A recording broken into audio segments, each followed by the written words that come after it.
ओम श्री गुरुवे नमः। चैतन्यं शाश्वतं शान्तं व्योमातीतं निरञ्जनं नादबिन्दुकलातीतं तस्मै श्री गुरुवे नमः। ओम शांति शांति शांति। प्रणाम भवन। श्री आलू वाले बाबा जी का दिव्य ग्रंथ महावाक्या भगवान जीवन मुक्ति अध्याय चल रहा है, पेज नंबर 173 से। तो हमारा सत्संग समाप्त हुआ था यहाँ पे कि बैठने की बैठकें उत्तम होती हैं, उत्तम मनुष्य ही विशेष करके इनमें बैठते हैं।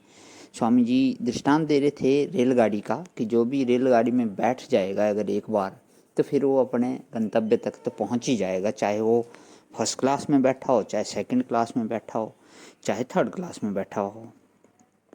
तो इसी को आगे करते हुए, गाड़ी से शोभित बैठकें चौड़ी गद्दे वाली और मुलायम होती हैं। ऊपर बिजली का पंखा लगा होता है। पखाने में कोठरी अलग और स्वच्छ होती है, इसलिए इनमें बैठने वाले को विशेष सुख है। इसी प्रकार जीवन मुक्ति के सुख को समझना चाहिए।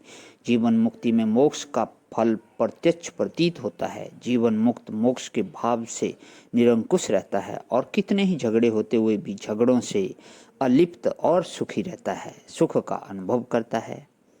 आरंभ के जीवन मुक्त का भाव लक्षण इस प्रकार होता है।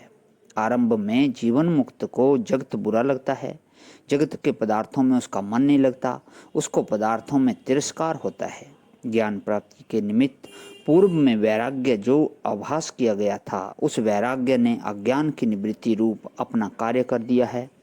तो भी वैराग्य की तेजी का प्रवाह अभी निवृत्त नहीं हुआ है, इसलिए प्रापंचिक पदार्थों में वैराग्य तिरस्कार होता रहता है। कभी कभी पदार्थों के तिरस्कार न होकर भाव ही हो जाता है।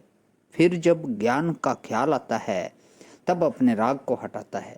कभी तो राग हट जाता है, कभी चिपटा हुआ प्रेम जल्दी से नहीं हटता, तब चित्त व्यग्र हो जाता है, तब चित्त व्यग्र होता है, अपने को तिरस्कार देता है।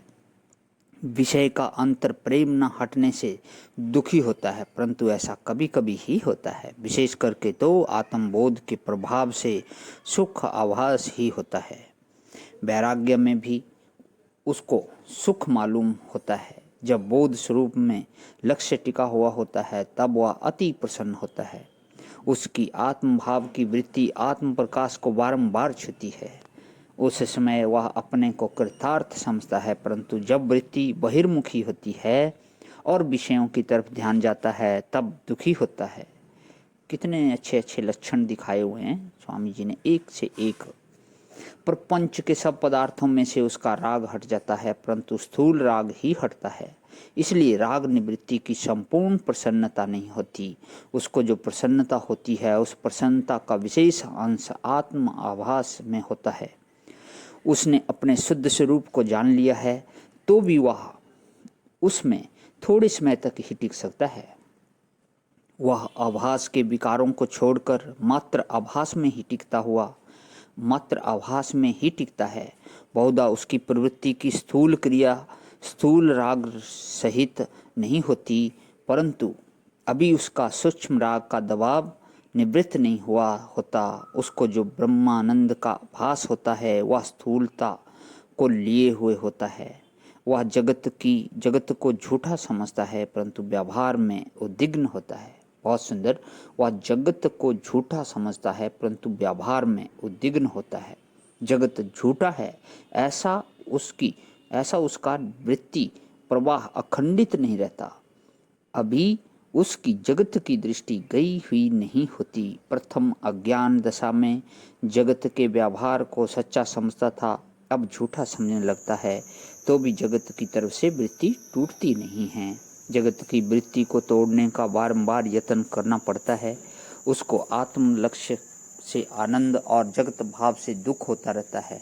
जगत की अत्यंत निवृत्ति की तरफ उसका प्रयत्न होता है और जितनी ब्रह्म में एकाग्रता होती है उसके प्रमाण से आनंदित होता है। तो आज यहीं पे विराम करता हूँ भगवान, इससे आगे इसको कर लेता हूँ। ओम शांति ही शांति ही शांति ही। प्रणाम भगवान।